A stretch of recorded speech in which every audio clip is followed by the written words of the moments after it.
చంద్రబాబు నాయుడు గారు ఎప్పుడు అధికారంలోకి వచ్చినా ముందు మోసపోయేది నష్టపోయేది ఎవరంటే మా అక్క చెల్లెమ్మలు, మా తల్లులు, మహిళలు. నేను వాళ్ళని సునాయాసంగా వాళ్ళని మోసం చేయడానికి అవకాశం ఉంటుంది. వాళ్ళకి ఏదో భ్రమలు కల్పించి, వాళ్ళకి ఏదో ఆస్తి కల్పించి, తర్వాత వచ్చి వాళ్ళ చేతిలో వైద్యుడిని చూపెట్టేసి ఏదో మాయమాలు చెప్పేసి సరిపోద్దనే దీంట్లో చంద్రబాబు నాయుడు గారు కూటమి పెద్దలు ఆ మహిళ తాలూకా ఆ సోదరిమణి తాలూకా పల్స్ని పట్టేశారు. అమ్మ ఆలోచన చేయండి. అంతకుముందు ప్రభుత్వాలు ఉన్నప్పుడు వచ్చి రుణమాఫీని ఏ రకంగా మోసం చేశారో ఈ ప్రభుత్వంలో ఎన్ని హామీలు ఇచ్చారండి? ఒకటా రెండో చెప్పండి. హామీలకు వచ్చి రేపు ఎల్లుండి వచ్చారు. ఏదో స్వాతంత్రం వచ్చినట్టు, దేశానికి స్వాతంత్రం వచ్చినట్టు, మహిళలు స్వాతంత్రం వచ్చినట్లు ఆగస్టు 15 నుంచి బస్సు ఇస్తాను. ఆగస్టు 15కి బస్కి సంబంధం ఏంటండి? ఫ్రీ బస్కి నాకు అర్థం అవ్వట్లేదు. ఇప్పుడు ఏదో పండగకి వచ్చి పండగ కానుక ఇచ్చామంటే అర్థం ఉంది, కానీ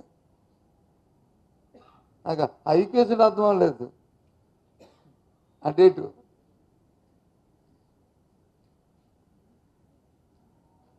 ఇంకా సరే అమ్మఒడి,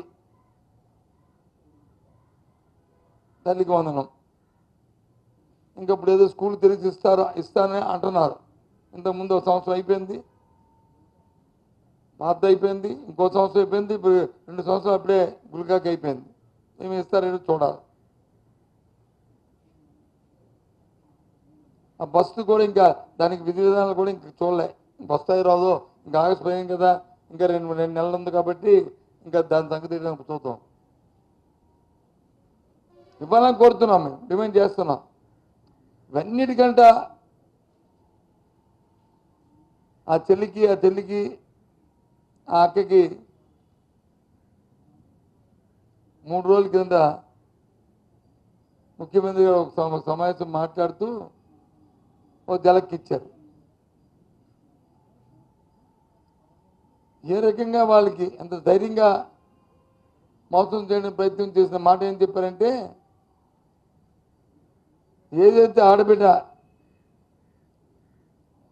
నిధి అని ఎన్నికల్లో మాట ఇచ్చారో ప్రతి మహిళ 18,000 నిండిన చెల్లికి 59 సంవత్సరాలు ఉన్న మహిళ లోపల నెలకి 1,500 రూపాయలు ఇస్తానని చెప్పారు ఆడబిడ్డ నిధి. మొన్న 3 రోజుల కింద ఏమంటారు, అది P4 పెట్టాను, ఆ P4లో చూస్తాను, P4కిను ఆడబిడ్డ నిధికి సంబంధించి ముఖ్యమంత్రి గారు నాకు అర్థం అవ్వలేదు. మేము రాజకీయాలు ఉన్నాం కదా, మాకు కూడా కొద్దిగా జ్ఞానోదయం చేయండి. P4కి ఆడబిడ్డ నిధికి నెలకి 1,500 మీరు ఇస్తానన్నా, సంవత్సరానికి 18,000 రూపాయలు ఇస్తానన్నా. ఇప్పటికే ప్రభుత్వం వచ్చి 12 నెలలు అయ్యి సుమారు 1,50,00,000 మంది ఎంతో అర్హులు ఉంటారు. అంకె అంతే తమనేయండి, సుమారు 1 కోటి పైనే ఉంటారు. మేము 1,50,00,000 అంటాం, మీరు 1,30,00,000 అంటారు, లేదా 1,20,00,000 అంటారు, లేదా 1,60,00,000 అంటారు. ఎంత ఉన్నాయండి? ఏది 12 నెలలు అయిపోయిన తర్వాత ఏం చెప్తారు? ఇప్పుడు P4 కంటే దానికి లింక్ పెడతారు. P4కి లింక్ ఏంటి? P4 ఏంటి, ఇదేంటి?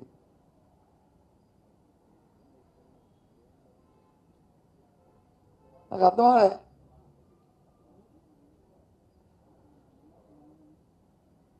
అంటే స్ట్రెయిట్గా ఆ సోదరి మనల్ని,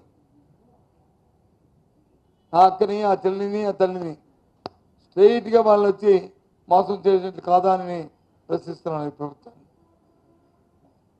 దీనికి సమాధానం చెప్పాల్సిందిగా ఈ కూటమి ప్రభుత్వాన్ని అడుగుతున్నాను. ఏం చేస్తారు మీ మిత్రపక్షాలు, మీ తాలూకా మీ విధానం ఏంటి చెప్పండి అడుగుతున్నాను.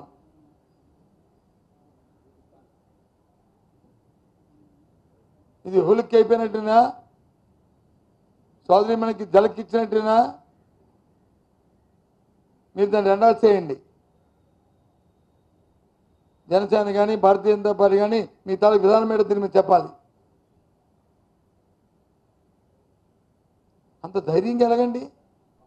ఎంతవరకు రేపిస్తాను ఉండిస్తానని వారు ఇప్పుడు జాగ్రత్తగా అంటే ఎంత మోసం అంటే ఎన్నికలండి ఎంత అపాసం అయిపోయింది. ఎన్నికల ముందు ఏదైనా చెప్పొచ్చు, ఎన్నికలు అయిపోయిన తర్వాత ఏదైనా మనం మాట్లాడవచ్చు.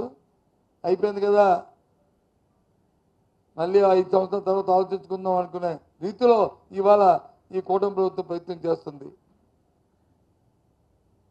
ఈ రాష్ట్రంలో ఉన్న అక్కచెల్లెలందరినీ ప్రతి మహిళని కూడా ఆలోచించమని కోరుతున్నాను.